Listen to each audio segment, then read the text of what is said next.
மேலும் வேதனைக்கு பயந்து கொள்வீராக. அது உங்களில் தவறிழைத்தவர்களை மட்டும்தான் குறிப்பாக பிடிக்கும் என்பதல்ல அப்படின்னு போட்டிருக்கு. இதே 4:147 நீங்கள் நன்றி செலுத்திக் கொண்டும் நம்பிக்கை கொண்டும் இருந்தால் உங்களை வேதனை செய்வதால் அல்லாஹ் என்ன லாபம் அடைய போகிறான்? நீங்கள் நன்றி செலுத்திக் கொண்டும்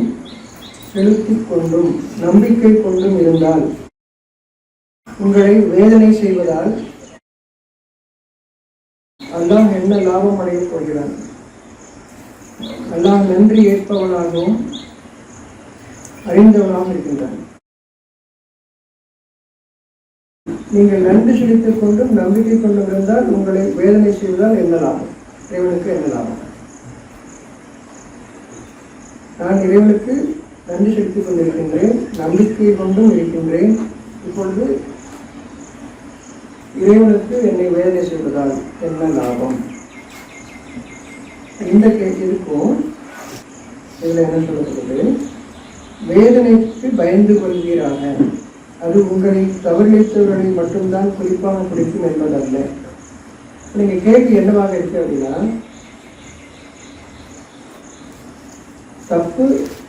தவறு செய்கிறவங்களுக்கு வேதனை வந்தால் சரி, ஆனால் அது அவங்களுக்கு மட்டும் அப்படின்னு கிடையாது அப்படின்னு சொல்லும்போது, நன்றியோடும் நன்றி செலுத்திக் கொண்டும் நம்பிக்கை கொண்டும் இருக்கும்போது அவர்களுக்கும் ஏன் வேதனை? அங்கே உங்களை வேதனை செய்தால் என்ன லாபம் என்று இறைவன் கேட்கின்றான். இங்கே இறைவன் பின்னரும் அறிவிக்கின்றான், அவரை மட்டும் குறிப்பாக பிடிக்கும் என்பதல்ல. இது ரெண்டுக்கும் எப்படி நம்ம புரிஞ்சுக்கிறது? ஒன்று முரணில்லாமல் எப்படி புரிஞ்சுக்கிறது? கடவுளுக்கு நன்றியோடு நம்ம இருக்கிறோம், நம்பிக்கை கொண்டு இருக்கிறோம். இங்க நீங்க பயந்துக்கங்க, உங்களை மட்டும் அது பிடிக்காது அப்படின்னா எப்படி பார்க்கறது? இங்க யாருக்கு சொல்லப்படுது? தவறு செய்யறவருக்கு வேதனை, தண்டனை. சரி, தவறு செய்யாதவருக்கும் எதுக்கு அப்படின்னா, தவறு செய்யாதவர்கள் அவர்களோடு அவருடைய தவறுக்கு துணையாக இருக்கு.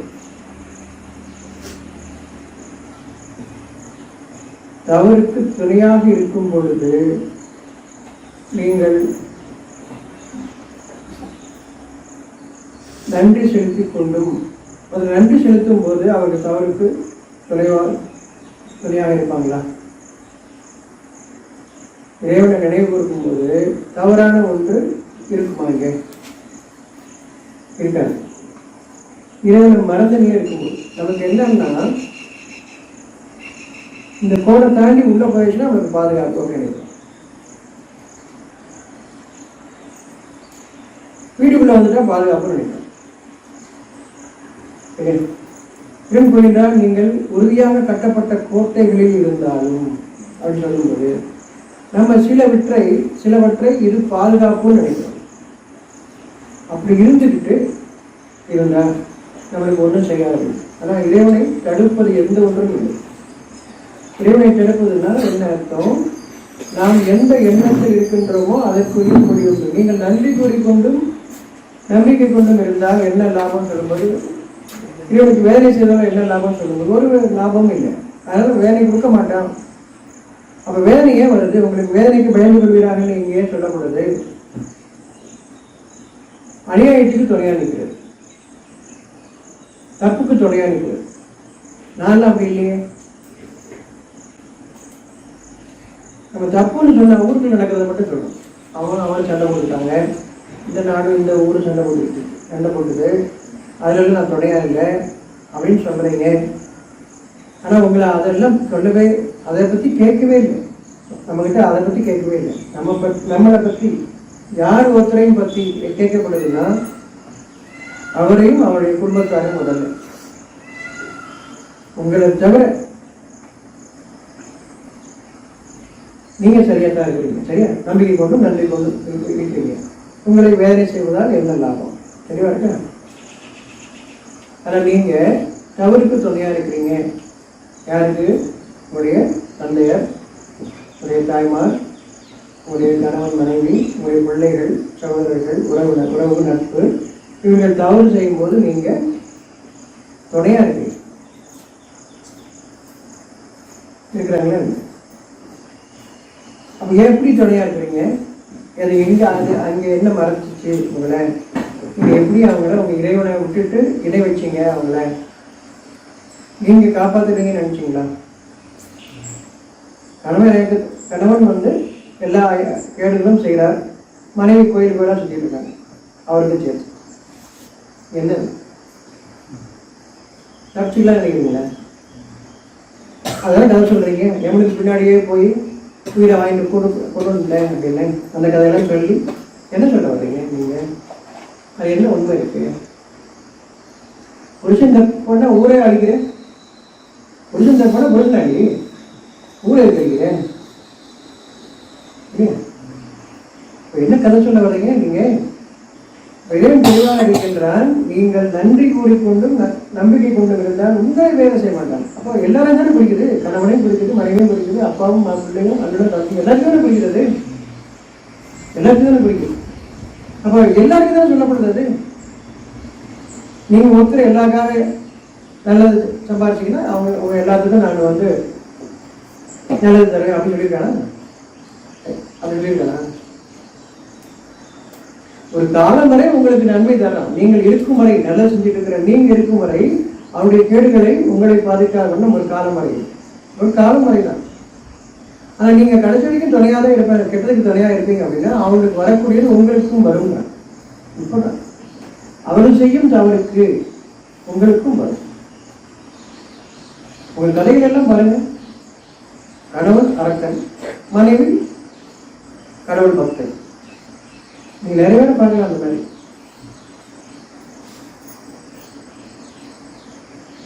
கணவனுக்கு கேட்டு நான் வேண்டிக்கிட்டு நான் பாதுகாக்கிறேன், என்னுடைய கயிறு அவங்களை பாதுகாப்போம், பஞ்ச கயிறு அவங்களை பாதுகாப்போம், இல்லையா இதயம் போட்டு அவங்களை பாதுகாப்போம். இந்த கதையை சொல்லப்படுது இல்லையா? அப்படித்தானே? பல கதை. இப்போ தமிழ்லேயே நிறைய கதை இருக்கு, ரொம்ப தூரம் போக வேண்டாம். சரியா? அப்போ நீங்கள் என்ன நினைச்சிட்டீங்க? உங்கள் இறைவனை உண்டியில் காசு போட்டால் காப்பாற்றிக்கலாம் அப்படியா? நீ அற்புதம் பண்ணிட்டே நீங்கள் உண்டியில் காசு போட்டுட்டே இருக்க அப்படியா?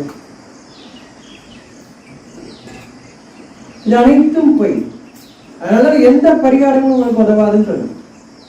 நாம் தெரிந்து வைத்தது எந்த பரிகாரமும் உதவாது, அது நமக்கு அப்படி ஒவ்வொருத்தருக்கும் சொல்லப்படுது. சுமை சுமப்பவன் பிரிதொருவனின் சுமையை சுமக்க மாட்டான். எப்படி அவங்க சுமப்பான்னு நினைக்கிறீங்க? நீ என்ன வேணாலும் பண்ணிக்க, நான் உட்காந்து பூஜையிலே இருக்கிறேன், இந்த பூஜையில் இருக்கிற வரைக்கும் ஒன்றும் நடக்காது அப்படியே. அதான் சொல்லி தரீங்க. உங்கள் இறைவனை பற்றிய உங்களுடைய எண்ணம் தான் உங்களை இவ்வாறு ஆக்கியது. உங்கள் இறைவனை பற்றிய உங்களுடைய எண்ணம் தான் உங்களை இவ்வாறு ஆக்கியது. அந்த மாதிரி எண்ணத்துக்கு கொண்டு வந்து உங்களை சடங்குகள் செய்ய வைக்கிறாங்க. இந்த சடங்குகள் செஞ்சு எல்லாம் சரியா போய் நம்ப வைக்கிறாங்க. ஒருத்தருக்கு நிலம் கொடுத்தா கடவுளை பூஜை போயிடுவார். ஒருத்தர் தங்கத்தை கொடுத்துட்டா கடவுள் சந்தோஷமாயிடுவார். எங்கேயும் எடுத்து யாரை கொடுக்குறீங்க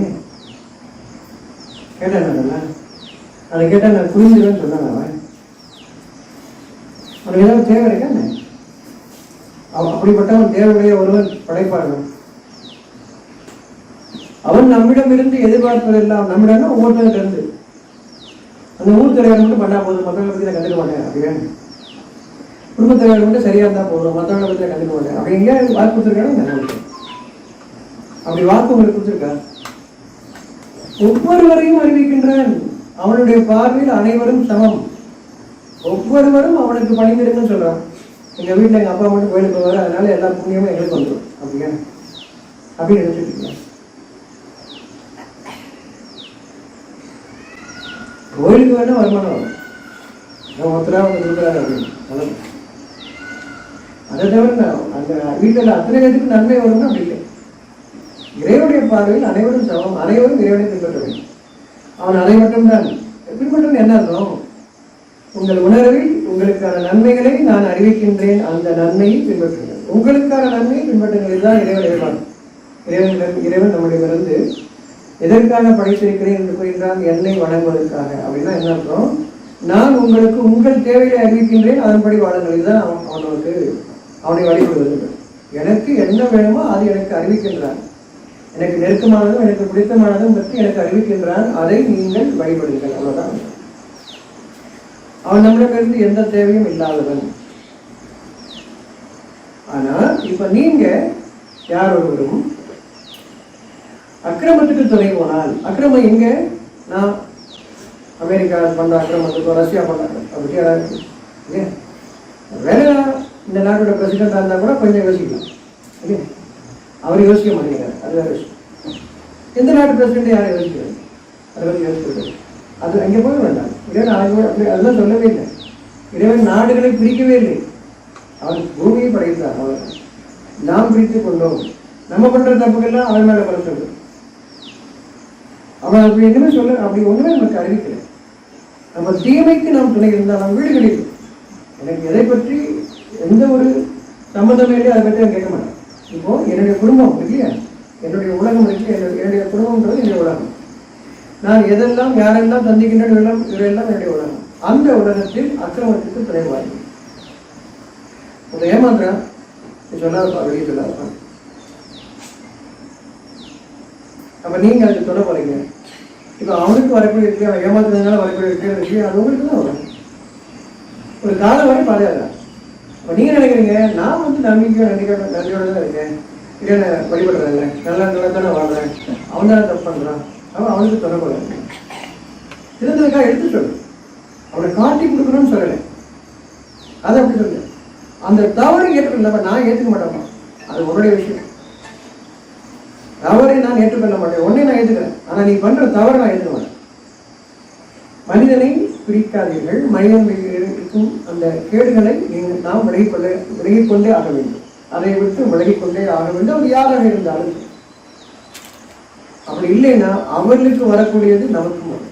இன்னும் சொல்ல போனா முதல்ல நமக்கு தான் வரும். ஏன்னா நீங்க தான் சொல்ல முடியும். அரசனை விட அரசனை தேர்ந்தெடுத்தவன் தான் முதல் அக்கிரமக்காரன், ஏற்றுக்கொண்டவன் தான். அவனுடைய அந்த பலத்தின் காரணமாக அவன் அந்த அதிகாரத்தில் இருக்கின்றான். அந்த அக்கிரமத்தை அதிகமாக செலுத்துகின்றான். அதிகாரத்தில் இருப்பவன் வரம்பு பெறுகின்றான். நீங்கள் துணை போகாதீர்கள். இறைவன் அறிவிக்கிறான். எதுக்காக நம்ம வீட்டு தலைவர் தான் கேட்கிறோம்? அவர் தான் அதிகாரம், அவர் தான் எல்லா வருமானமும் இருக்கு, அவர் கொடுத்தா தான் நம்ம சாப்பிடணும், இப்படிதான் நினைச்சிட்டு இருக்காங்க இல்லையா? பலவீனம் இருக்கிறது. என்னால எதுக்குன்னு சொல்ல, இறைவன் இவனை எதுக்கு சொல்ல, சண்டை பண்ண சொல்லலை. அவனை சண்டை போடுங்க, அவனை எதுக்கு அதை சொல்ல. அதை ஏற்றுக்கொள்ளாதீர்கள், எடுத்து சொல்லுங்க. இறைவனுடைய பாதையில் எந்த வன்முறையும் இல்லை, எந்த நிர்பந்தமும் இல்லை. இறைவனுடைய பாதையில் எடுத்துச் சொல்வது கடமை. நீங்கள் துணை நிற்காதீர்கள். உங்களுக்கு பலவீனம் இருக்கிறது எனும் பொழுது நிர்பந்தத்தின் காரணமாக நீங்கள் அந்த காரியத்தை செய்வதில் ஏன் உங்களை குற்றம் பிடிப்பதில்லை, ஆனால் அதை நீங்கள் ஏற்றுக்கொள்வதில் அதை குற்றம் பிடிக்கிறார். புரியுதாது? ஒருத்தர் உங்களை கட்டாயப்பட்டு ஒன்று செய்ய சொல்றாங்க, செஞ்சதுனால உங்களை இடம் தண்டிக்கிறது இல்லை. நீங்க அதை ஏற்றுட்டீங்க, அதை மனசுல ஏற்றுக்கவே இல்லை, கட்டாயத்தின் காரணமா செய்றீங்க. உங்களுக்கு ஒருபோதும் அதனுடைய பாவம் உங்களை சேராது. கட்டாயத்தின் காரணமாக நீங்கள் ஒன்று செய்தால் அவன் அறிகின்றான்.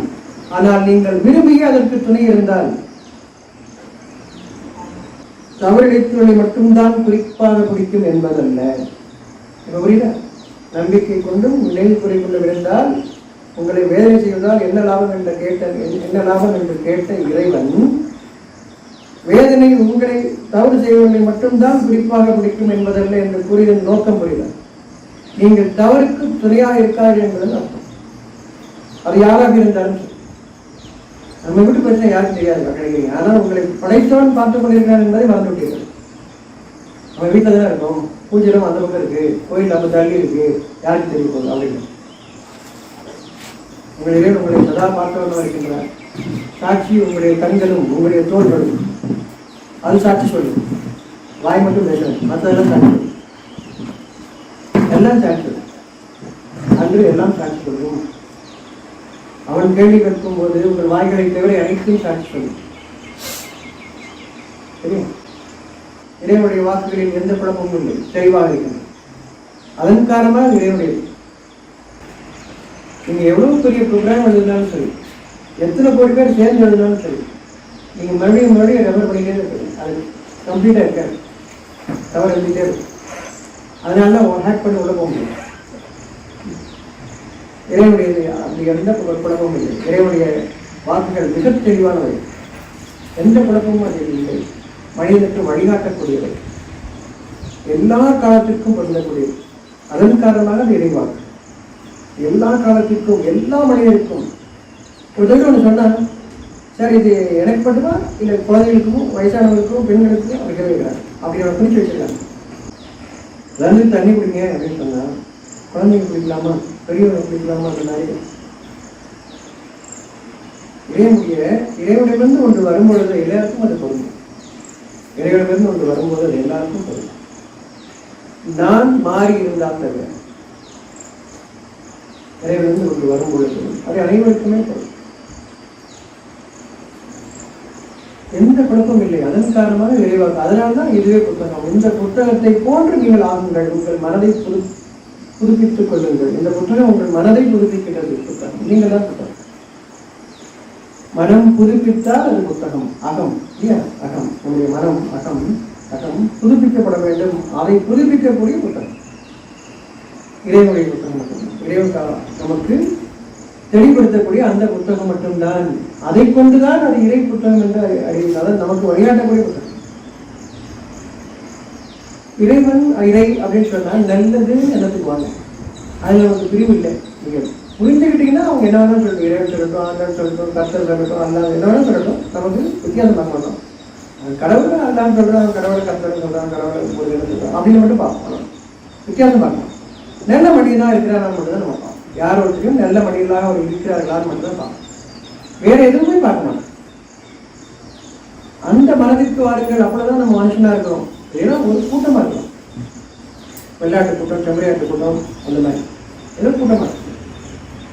நாம் மனிதனாக, ஒவ்வொருவரும் மனிதனாக, அதற்கு வழிகாட்டதான் கூட்டம். நம்மை புதுப்பிக்கின்றது. எந்த முரணும் இல்லை.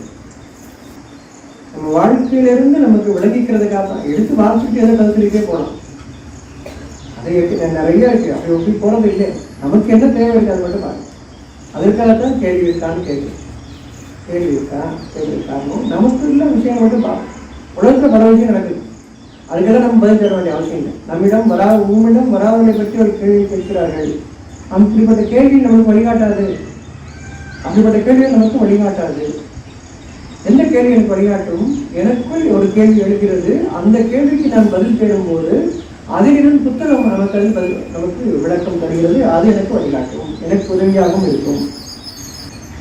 நாம் தேவையில்லாத பல கேள்விகளை கேட்டுக்கொண்டே இருக்கின்றோம். தேவையான கேள்வி கேட்பதில்லை. ரெண்டுமே தரும். நமக்கு என்ன தேவை அந்த கேள்விகள், இறைவன் என்ன நமக்கு வழிகாட்டுகின்றார் என்று தெரிந்து கொள்ள வேண்டும். தேவையில்லாத கேள்விகள். ஏன்னா பதிலளிக்கப்பட்டு விடுமானால் உங்களுக்கு தீங்காக. ஏன் அப்படி? அந்த சூழ்நிலை நம்ம கொண்டு வந்துடும். நீதான் கேட்டீங்க, அதுக்காக சொல்லு. ஆனால் வாழ்க்கையில எந்த பிரச்சனையாக இருந்தாலும் அந்த பிரச்சனைக்குரிய கேள்வி அதை கேட்கும்போது அதனால வழிகாட்டுவாங்க. நம்ம வழிகாட்டும், நம்முடைய பிரச்சனைகளை அதை நீக்கும். நம்ம வாழ்க்கையிலிருந்து கேள்விகள். புதிய அகத்துக்காக பண்றதுன்னு சொல்லுங்க. முதல் செலவு எனக்காக நான் நினைக்கிறேன் அப்படின்னா, இந்த செலவு அப்படின்னா உங்களுக்கு கொடுத்ததுலேருந்து நீங்க கொடுக்கறது தான் செலவு. உங்களுக்கு வந்துருக்கு, அதை வந்து உங்க நன்மைக்காக கொடுக்கறது தான் செலவு. செலவு செய்யறது, செலவு அழிக்கிறது. செலவு அழிக்கிறது என்பது அழிக்கிறீங்க.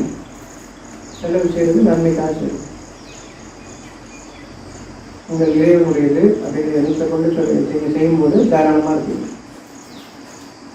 உங்களுக்காகவே நீங்கள் ஒன்று செஞ்சால் கூட அது உங்கள் இறைவன் கொடுத்தது அப்படின்னு என்ன இருந்துச்சுன்னா தாராளமாக இருப்பீங்க. எங்கள் அப்பா கொடுத்தாரு, எங்கள் மனைவி கொடுத்தாங்க, என் கணவன் கொடுத்தாங்க அப்படின்னு நீங்கள் பண்ணீங்கன்னா அதை கண்டிப்பாக முடியும். உங்களுக்கு நீங்கள் செலவு செய்து யோசிக்கக்கூடியதான் மாறிடும். அப்போ இதை படிப்படியாக கொடுத்தலிருந்து செய்யப்படுகிறாங்க. கடன் மாதிரி செய்ய சொல்லுங்கள். கொடுத்தலிருந்து செஞ்சுக்குவாங்க. ஒருத்தருக்கு கொடுத்து உதவுங்க. அப்ப இறைவனிடமிருந்து அப்படிங்கிற எண்ணம் வரும்போது மனசு லேசாது, மனசு அமைதியாது. இல்லைன்னா மன கஷ்டத்தோட செய்யுது. மன கஷ்டம் அறிவிக்கிறது அது இறைவனிலிருந்து இல்லை. நீ நாளைக்கு குறியாக்கெல்லாம் போகணும், ஜாதகம் பார்க்க வேண்டிய அவசியம் இல்லை. உங்களுக்கு இப்பயே தெரிஞ்சிச்சு, அறிவிச்சு கொடுத்தாச்சு. உங்க மனசு இப்ப கஷ்டமா இருக்கு, இதுதான் வரப்போகுது, வர காலம் தடுக்கப்பட்டிருக்கு. அவ்வளவு குறியாக்கள் ஜாதகம் பார்க்கணும்னு அவசியம் இல்லை. இப்பயும் உங்களுக்கு வரப்போவது உங்களுக்கு அறிவிக்கப்பட்டாச்சு. ஒவ்வொருத்தருக்கும் என்ன வரும் என்பது அறிவிக்கப்பட்டாயிடுச்சு. அதனால இறைவன் அறிவிக்கின்றால் நம்பிக்கை கொண்டவர்களுக்கு கவலையும் இல்லை பயமும் இல்லை என்று கூறுகிறார். எப்ப கவலையும் பயமும் வருதோ நீங்கள் நம்பிக்கையற்றவர்களாக ஆகிவிட்டீர்கள், ஆனால் நம்பிக்கை கொண்டதாக நினைத்துக் கொண்டிருக்கிறீர்கள். அவருடைய சாட்சியம் உங்களுக்கு இருக்கக்கூடிய கவலையும் பயமும். நீங்கள் நம்பிக்கையற்றவராக ஆகிவிட்டீர்கள் என்பதற்கான சாட்சியம் உங்களுடைய கவலையும் பயமும். ஆனால் நீங்கள் உங்களுடைய சடங்குகளை செய்து கொண்டு நான் இறைவனை நம்பிக்கொண்டேன் சொல்லிக் கொண்டிருக்கிறீர்கள். அவர்கள் வாய்களால் சொல்லித் தருகிறார்கள், அவ்வளவுதான்.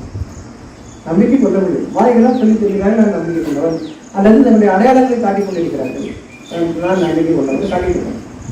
எப்பொழுது உங்கள் மனதில் கவலையும் பயமும் வந்துவிட்டதோ நீங்கள் நம்பிக்கையற்றவர். நீங்க பார்க்குற பூசாரி வந்துட்டு இருப்பார், ரொம்ப கவலையா இருப்பார். பின்னாடி திரும்பி பூஜை பண்ணுவாரு, திரும்பி கவலையா இருப்பார். இறைவன் அறிவிக்கின்றான் கவலையும் இல்லை பயமும் இல்லை அவர்களுக்கு, நம்பிக்கை கொண்டவருக்கு. அப்ப எனக்கு இப்ப கவலை இருக்கு, நான் நம்பிக்கை கொள்ளவில்லை, அதை சாட்சியமானதான். இதற்கான கூலி வர இருக்கிறது. என்னுடைய நன்மை முற்படுத்தி இருந்தால் அதை கொஞ்ச காலம் அதை தவிர்க்கும். அதற்கும் நான் தெரிந்து விட்டால், நான் ஏற்றுக்கொண்டால், என்னுடைய இறைவனின் இறைவனுக்குள் நான் விலகிக் கொண்டால் மாற்றி அமைக்கின்றான். விதி மாற்றப்படுகிறது. நமக்கு இந்த மனதின் கவலையும் பயமும் நீக்கும் போது விதி மாற்றப்படுகிறது. ஏன் மருந்து வேண்டாம்? நீங்க மருந்து சாப்பிடும் போது ஒரு கவலை பயம் வரும். ஒரு மருத்துவமனையில கால் வைக்கும் போதே, ஒரு கோட்டை கால் வைக்கும் போதே, ஒரு காவல் நிலையத்தில் கால் வைக்கும் போதே உங்களுக்கு கவலையும் பயம் அறிவிக்கின்றார். உங்களுக்கு என்ன வர இருக்கிறது என்பதை அறிவிக்கின்றார். உங்கள் மனதில் நீங்க இந்த புரியலமா ஜோதியெல்லாம் பார்த்துட்டு ஜோதிக்கான பூஜை பண்றது சாமான்லாம் வாங்கி கொடுத்துட்டு நான் அப்போ உள்ள போறேன், நீங்க பூஜை பண்ணிட்டே உள்ள போயிட்டு வர வரைக்கும் ஒன்றும் வருவார். அப்பொழுது உங்களுடைய அகம்பாவம் உங்களை கூட்டிக் கொண்டு செல்கிறது. அதுவாக உங்களுக்கு இறைவனுடைய மன்னிப்பில் நீங்கள் இருக்கும் பொழுது இதன் காரணமாக நான் தப்பித்துக் கொண்டே நினைக்கிறீர்கள். இறைவனுடைய மன்னிப்பது ஒரு காலம் வரை அவன் காத்திருக்கின்றார், நீங்கள் திருந்துவீர்களா என்று பார்ப்பதற்காக. நாம் அனைவரையும் அதன் பின்னர் பிடிக்கின்றான். அப்பொழுதும் நாம் திருந்துவதற்காக தான் பிடிக்கின்றான். நாம் வாழும் காலமெல்லாம் நமக்கு வாய்ப்பு தருகின்றான் நாம் திரும்புவதற்கு. நன்மையின் எடை கூடியிருக்கிறதா தீமையின் எடை கூடியிருக்கிறதா நாம் அறிய மாட்டோம், இறைவன் அறிவான். அதன் காரணமாக இறுதி காலம் வரையும் நாம் உள்ளட்சம் உடையவர்களாக பயபக்தியுடையவர்களாக வாழ வேண்டியவர்களாக இருக்கின்றோம்.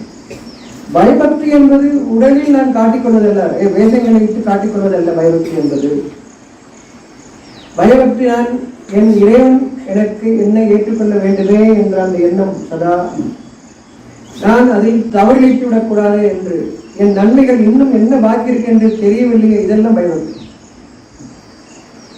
தவறுகளில் நான் அதிகமாகிவிடக்கூடாது, என் தவறுகள் குறைக்கப்பட வேண்டும், நான் குறைத்துக் கொள்ள வேண்டுமே, இன்னும் அதில் நான் விலக வேண்டுமே, இதெல்லாம் பயபக்தி. பயபக்தின்றது அடையாளத்தை காட்டுகிறது இல்லை. ஒவ்வொரு சமுதாயமும் ஒவ்வொரு மக்கள் கூட்டமும் ஒவ்வொரு அடையாளத்தை வைத்துக் கொண்டிருக்கிறது பயபக்தி என்று காட்டுவதற்காக, பயம் பக்தி என்று காட்டிக்கொள்வதற்காக. பக்தி எல்லாரும் நீங்கள் காட்டிக்கொள்ளலாம், பயபக்தியை காட்டிக்கொள்ள முடியாது. பயபக்தி உங்கள் இறைவன் அறிவான். நமக்கு பயபக்தி எடுத்து சொல்லப்பட வேண்டிய பயபக்தி என்ற வார்த்தை மட்டும் தான் தெரியும். பயபக்தி என்ன தெரியும்? பக்தி தெரியும், பேச முடியும். கடவுள் பேரை சொல்லிட்டே இருக்கு, என்ன கடவுள் சொல்லி கொடுத்தாங்களோ அந்த பேரை சொல்லிட்டே இருக்கு, அது பக்தி.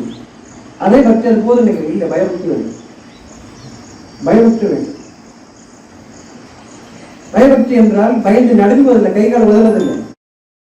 நான் தவறில் ஆகிவிடக்கூடாது, என் தவறின் எடை கூடிவிடக்கூடாது, என் குற்றங்களின் எடை கூடி நன்மைகளின் எடை குறைந்து விடக்கூடாது, அந்த பயம். அதுதான் பயபக்தி. இந்த எண்ணத்தோடு நன்மைகளில் நான் ஈடுபடுகின்றேன், இது பயபக்தி. அந்த பயபக்தி நமக்கு வேண்டும். இந்த பயபக்தியோடு இறைவன் தந்தான் என்ற பயபக்தியோடு நாம் அவன் கொடுத்ததிலிருந்து, அதனால் எந்த குற்றமும் இல்லை. ஒருத்தர் கொடுத்து எதுக்காக? சிரமத்தில் ஏதோ காரணத்துக்காக ஒரு சிரமம் ஏற்பட்டிருக்கு, அதை மாற்றி அதை கொடுப்பதற்காக நான் ஒருவர் மற்றவர்களுக்கு கொடுத்து உதவும் என்று அறிவிக்கலாம். கொடுத்ததிலிருந்து கொடுங்கள். அதன் நம்மையும் சோதிக்கின்றார். நீங்கள் என்னுடையது என்ற எண்ணம் கொண்டு நீங்கள் கொடுக்கிறீர்களா அல்லது உங்களுடையது என்று கூறிக்கொண்டு கஞ்சத்தனம் செய்கிறீர்களா? ஒருத்தருக்கு உதாரணம் இருக்கீங்களா? அப்ப இதை நாம் என்ன பண்ணோம், இதை ஒரு அமைப்பாக ஆக்கி நம்ம எல்லாம் ஒரு அமைப்பு, நம்ம எல்லாம் ஒருத்தர் ஒரு விசேஷம் அன்னைக்கு ஒரு விசேஷம் வச்சு கூட ஒருத்தர் கொடுத்து உதவுங்க. எதுக்காக கொண்டு வரப்பட்டது? அது ஒரு சிரமமான நிலை, ஏதோ ஒரு காரணம் சிரமமான நிலை. அப்போ அவங்க அந்த சிரமத்திலிருந்து விடுவதற்காக எல்லாரும் சேர்ந்து கொடுத்து உதவுங்க. அப்புறம் அவங்க நிலைமையாக வரட்டும், இப்படி ஒருத்தரும் அப்புறம் அவங்க அது கொடுக்குறதாங்க. இப்படி சூழ்நிலை ஏற்படுத்தலாம். நம்ம என்ன பண்ணிருக்கப்போ அதை ஒரு மொய்ன்னு மாற்றி மொய் கொண்டு வரலாம். நீ சாப்பிடக்கூடாது அப்படின்னா இல்லை மொய் கொடுக்கல, இல்லை சாப்பிட பார்த்துட்டேன். இந்த மாதிரி மனசை பதம் பார்க்கக்கூடிய வார்த்தைகளை கொண்டு எப்படி மாறிட்டு ஒரு அமைப்பான நம்ம எந்த ஒரு அமைப்பு ஏற்படுத்தினாலும் அந்த அமைப்பு என்னவாக மாற்றோம்னா நம் மனதை கொலை செய்யக்கூடிய அந்த காரியத்தை அந்த அமைப்பு செய்யும். மருத்துவமனைக்கு போற வச்சுக்கிறேன், இல்லை ஒரு காவல் நிலையத்துக்கு போகிறோம். மருத்துவமனைக்கு காவல் நிலையம் யாருக்கா வச்சுருக்கு? நமக்காக தானே. அப்படி ஒரு சூழல் வந்துச்சுன்னா முதல்ல நல்லபடியாக நம்ம வாழும்போது அந்த சூழல் இல்லை, நோயின்னு ஒன்று கிடையாது. நாம் இறைவனுடைய வார்த்தை பின்பற்றி வாழும்போது நோய் வந்து ஒன்றும் கிடையாது. சரி, தப்பு பண்ணுறவங்க ஆகிட்டோம், புரியுங்க முடியாமல் செஞ்சுட்டோம், அதே தொடர்ந்து செஞ்சுட்டு இருக்கோம். இப்போ நம்மளை பாதுகாத்துக்கொள்ள ஒரு அமைப்பு ஏற்படுத்துகிறோம். அந்த அமைப்பு நம்மளிருந்து யார் ஈடுபாடு இருக்கோ அவங்க அங்கே வேலைக்கு சேர்ந்து அவங்க அந்த காரியம் செய்கிறாங்க. யாருக்கு? அந்த மக்களுக்கு. ஆனால் எப்படி இழந்துக்கிறாங்க? அவங்க எப்படி இழந்துக்கிறாங்க? எந்த அமைப்பாக இருந்தாலும் நம்முடைய மனதின் அமைதியை பாதுகாத்துக் கொள்வதற்காக கொடுத்தலிருந்து கொடுங்கள். ஆண் பெண்ணுக்கு கொடுங்கள். எந்த ஆண் பெண்ணுக்கு கொடுக்கிறானோ சரியா, அதே மாதிரி பெண் ஆணுக்கும் கொடுக்கக்கூடியதாக வாழும் நிலையில் ஒருவரை ஒருவர் புரிந்து கொண்டு வாழும் நிலையில் அந்த வாழ்க்கையா இருக்கும் பொழுது யாருடைய மனதில் கேள்வி இருக்கிறதோ அங்கே தவறு நிலை நடக்கிறது. இப்போ அதை உறுதிப்படுத்த ஒரு அமைப்பு கொடுக்குறாங்க, சமுதாயம் சேர்ந்து அமைப்பு ஏற்படுத்துறாங்க.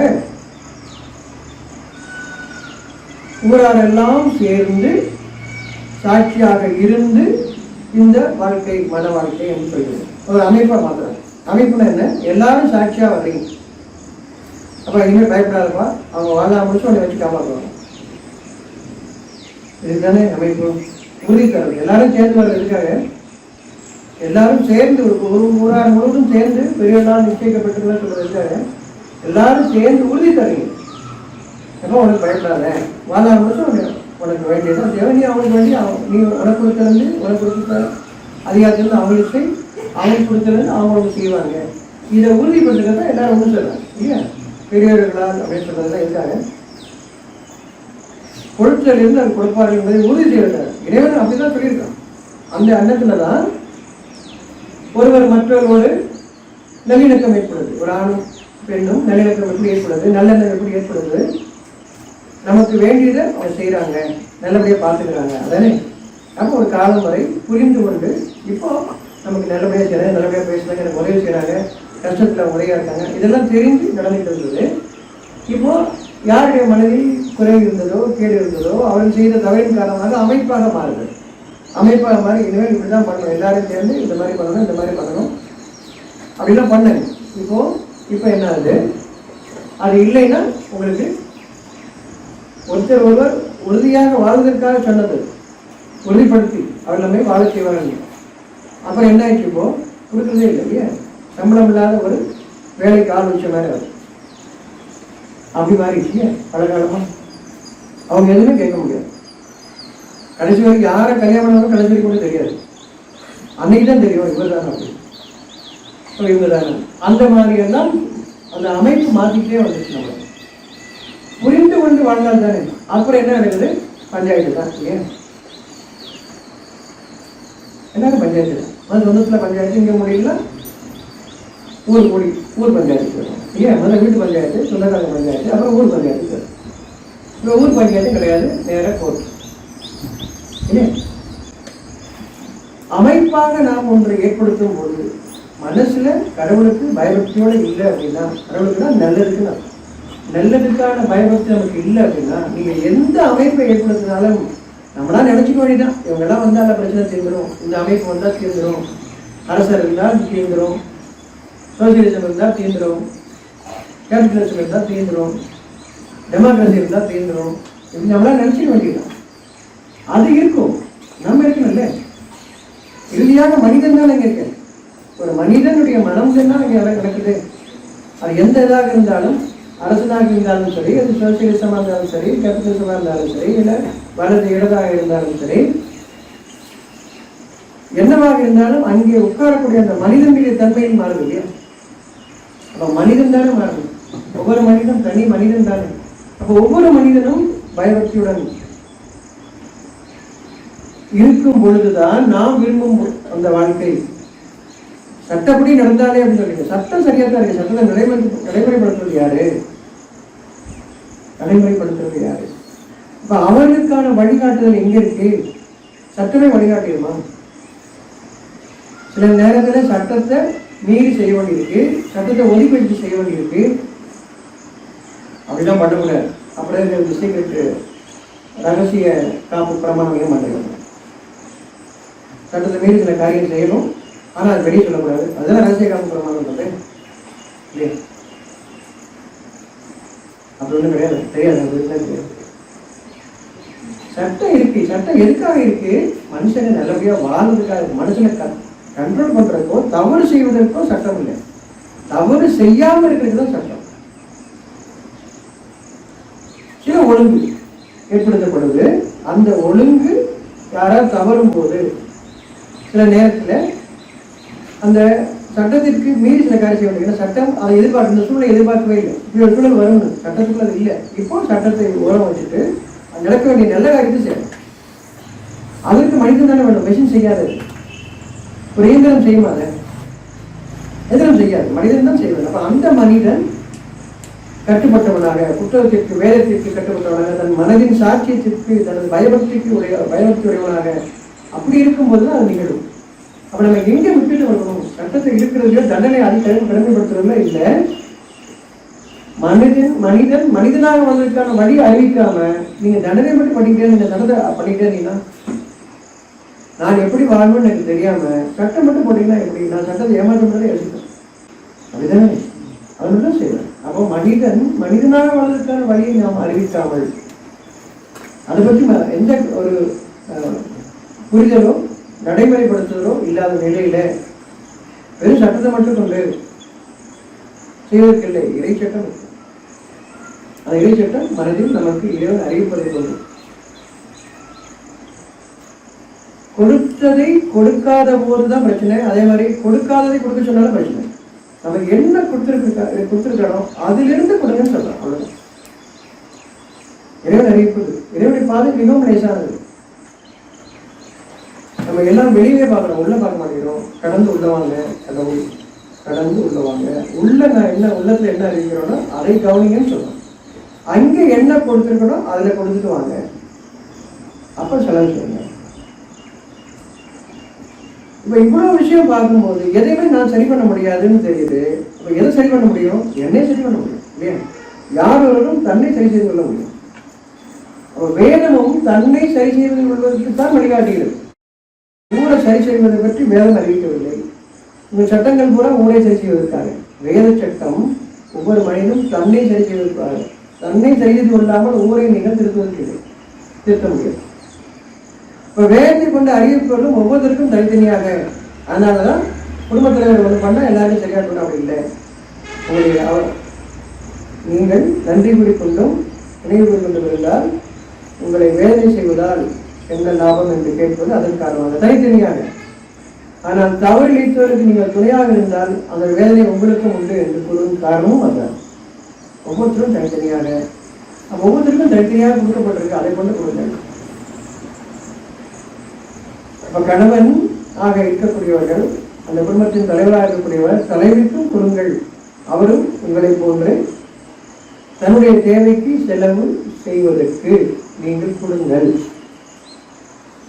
அவங்க எங்கேயும் வேலைக்கு போக வச்சிருக்கீங்க வீட்டில், சரி வீட்டில் இருக்க வேலை பார்த்தாலே போதும். அதுவே ஒரு குடும்பத்தை நிர்வாகம் பண்ண எல்லாருடைய நிம்மதியை வெளியே போறாங்க சம்பாதிக்கிறதுக்காக. வீட்டில் இருக்கிறவங்க அவங்க நிம்மதியா போயிட்டு நிம்மதியாக இருக்கிறாங்க, எல்லா வேலையும் செஞ்சு வைக்கிறாங்க இல்லையா?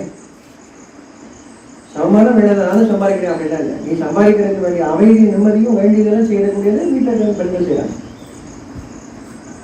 இல்லையா? அவன் இவன் சும்மா தான் இருக்கான்னு அர்த்தம் கிடையாது. அவங்க அவங்க அமைதியாக ஒரு சமாதியம் போயிட்டு வர்றதுக்கு வீட்டில் ஒரு அமைதி இருக்கணும்ல. அந்த அமைதி ஏற்படுத்துறதுக்கு குறைவான மதிப்பா இருக்கு. சும்மா தான் இருக்கிறாங்க வீட்டில் அப்படின்னு அர்த்தமா இல்லை. நீங்க என்ன சம்பாதிச்சு வந்தாலும் அந்த சம்பாதிக்கிறதுக்கு வேண்டிய அமைதியை வீட்டில் தராங்க அவங்க. இங்க அமைதியில் நீங்க ஒன்றும் செய்ய முடியாது. அப்ப 2 பேரும் அங்கே சமம் தான். அப்போ நீங்க செலவு செய்யும் போது நீங்க மட்டும் முடிவு பண்ணுங்க, மனைவிக்கும் கொடுங்க. அப்பதான் அவங்க நியாயமா நடக்க முடியும்.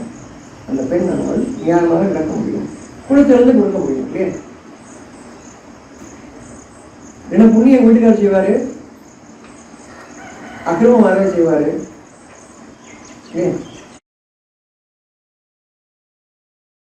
ஒவ்வொருவருக்கும் தனித்தனியும் தங்கள் கொடுத்தல் இந்த பொருள் மட்டும் இல்லை. நீங்க இறக்கிற செலவு பண்றீங்க, அன்பை செலவு செய்றீங்க, முட்டி கொடுத்தல செலவு பண்றீங்க, பொறுமையை செலவு பண்றீங்க. இதெல்லாம் எல்லாருக்கும் உண்டு, ஆணும் பெண்ணுக்குமே உண்டு. தனித்தனி இல்லை. இறைவனை பாதை எல்லாரும் சமம்தான், எல்லாரும் சமம்தான். ஆனால் நமக்கு இவர் ஏற்படுத்திய அமைப்பில் பாகுபாடு உண்டாக்கியதன் காரணமாக வேதத்திலே இப்படிதான் சொல்லப்பட்டிருக்குன்னு தவறாக எடுத்து சொல்றாங்க. அதன் காரணமாக பல காலமாக பல ஏற்றத்தாழ்வுகள் சமுதாயத்தில் சமுதாயம் பேசணும். இறைவன் சமுதாயம் சொல்லும் போது யார சொல்றாங்கன்னா, ஒவ்வொருவருக்கும் உங்களை வளர்க்கிற உங்களுக்கு நன்மையாக உங்களை பற்றி நல்லெண்ணம் இருக்கு இல்லையா? கணவனுக்கு மனைவி மீது நல்லெண்ணம், மனைவிக்கு கணவன் மீது நல்லெண்ணம், பிள்ளைகளுக்கு தந்தை மீது நல்லெண்ணம், தந்தைக்கு குழந்தைகள் மீது நல்லெண்ணம். இப்படி நல்லெண்ணமா இருக்கிறீங்க, அது வளர்க்கலாம். நல்ல எண்ணத்தோடு யார் மீது நீங்கள் இருக்கிறீர்களோ அது வளர்க்கலாம். அவனுக்கு நன்மையை செய்யுங்கள். கொடுத்ததிலிருந்து நீங்கள் கொடுக்க வேண்டும். அப்போ அவங்க ஒவ்வொருத்தருமே நல்லெண்ணத்தோட வாழ்வதற்கு அவங்களுக்கு வேண்டியதை ஒவ்வொருத்தரும் தரக்காக நீங்க உங்களுக்கு கொடுப்பது நீங்கள் நல்லபடியாக செலவு செய்வதற்காக உங்கள் பிள்ளைகளுக்கும் அப்படி கொடுப்பான் என்பதால் நிறைய நம்பிக்கை. நீங்க 7 தலைமுறைக்கு சம்பாதிச்சு போறது இல்லை. இப்படிதான் எல்லாரும் அவதரிக்காங்க. அபகரிப்பு, பிரச்சனை, சண்டை வரது காரணம் எல்லாருக்கும் இதை நம்ம எடுத்துக்கிறோம். கொடுக்குறாங்க, வழி உங்களுக்கு காட்டுறான், அதனால உங்களால் எடுக்க முடியுது. இதை மற்றவங்களுக்கு கொடுக்கணும்னு கொடுங்க. அவங்க அந்த வழியை எடுத்து சொல்லுங்க, வழியை எடுத்து சொல்லுங்க, கொடுக்கவும் செய்யுங்க. இப்பதான் சமுதாயம் பயபக்தியோட இருக்கும். இல்லைன்னா நீங்க பிரிச்சிருங்க, பயத்தோடு வாழ கொஞ்சம் பேர், பக்தியோடு வாழ கொஞ்சம் பேர், 2 பேர்னாலும் எந்த நன்மை ஏற்பட போறோம். பயபக்தியோடு நாம் வாழ வேண்டும், பயத்தோடும் அல்ல, பக்தியோடும் அல்ல, பயபக்தியோடு நாம் வாழ வேண்டும். ஒவ்வொருவருக்கும் கொடுக்கப்பட்டிருக்குது. கொடுத்ததை தடுக்காதீங்க. இறைவனுடைய பாதையை அவர்கள் தடுக்கிறார்கள், இறைவனுடைய பாதையை அவர்கள் தடுக்கிறார்கள். என்ன அர்த்தம்? அதாவது மனைவி வீட்டில் இருக்கிறாங்க, வீட்டில் இருக்க காரியம் செய்கிறாங்க. அவங்களுக்கு வேண்டி நீங்க கொடுத்தாதான் அவங்க பயபக்தியோடு இருக்க முடியும். அவங்க வேண்டி நீங்க கொடுக்காட்டி அவங்களுக்கு பயம் மட்டும் தான் இருக்கும். ஏன்னா உங்களுக்கு பக்தியோடு இருக்கிற மாதிரி காற்று வேகம் மட்டும் இருக்கும். அவங்க தங்கள் இறைவனுக்கு அடிவிருந்தவராக இருக்க மாட்டாங்க. அவர்களுக்கு அவருடைய உரிமையை கொடுங்கள். அவங்களுடைய உரிமை ஒரு நீங்க தான் இருக்கிறீங்கப்பா, அதை வீட்டில் இருக்காங்க இல்லையா, அவங்களுக்கு கொடுங்க. அவங்களும் அவங்க கொடுக்கப்பட்டது செலவு செய்வதற்காக கொடுங்க. அந்த நம்ம வாழும்போது அவங்க பிள்ளைகளும் பார்க்குறாங்க, அவங்களும் ஒவ்வொருத்தரும் ஈட்டுவாங்க, ஒவ்வொருத்தரும் கொடுப்பாங்க. நீங்க அவங்களும் கொடுப்பீங்க, அவங்களும் ஒவ்வொரு கொடுப்பாங்க, ஒருவர் மற்றவர்களாக. இது படிப்படியாக எந்த தர்மம்ன்றது கொடுத்தல். இது பெருக ஆரம்பிக்கும். மனைவி கொடுக்குறீங்க, தலைக்கு பெண்ணுக்கு கொடுக்குறீங்க, அப்புறம் அதன் வாயிலாக ஒரு குடும்பத்துக்கு கொடுக்குறீங்க, பிள்ளைகளுக்கு கொடுக்குறீங்க, அப்புறம் உறவுகளுக்கும் நட்புகளுக்கும் அப்படி அதிகம். இந்த கொடுத்தல் தர்மம், கொடுத்தல் அந்த காரியம், கொடுக்கக்கூடிய ஒரு காரியத்துக்கு பெயர் தர்மம். கொடுக்கக்கூடிய ஒரு காரியத்துக்கு பெயர் தர்மம். இறைவனுடைய சிந்தனையோடு கொடுத்தல், பயபக்தியுடன் கொடுத்தல், அதுதான் தர்மம். சரியா? நல்ல காரியம். அந்த எண்ணத்தோடு கொடுங்க. அவங்களுக்கு உரிமையை கொடுங்க. அவர்களும் தங்கள் இறைவனுக்கு பயத்துடன் இருப்பாங்க, பயபக்தியுடன் இருப்பாங்க. தங்கள் இறைவனுக்கு பயபக்தியுடன் இருப்பாங்க. அதற்கான வழியை நீங்க கொடுக்காம இருந்தீங்க அப்படின்னா நிர்பந்தத்தில் இருக்காங்க, கட்டத்தில் இருக்காங்க. அவர்கள் மீது குற்றம் இல்லை. அவர்கள் இறைவன் அவர்களை பிடிக்க மாட்டார். உங்களுக்கு வரக்கூடிய கேடுகள் அவருக்கு வராது.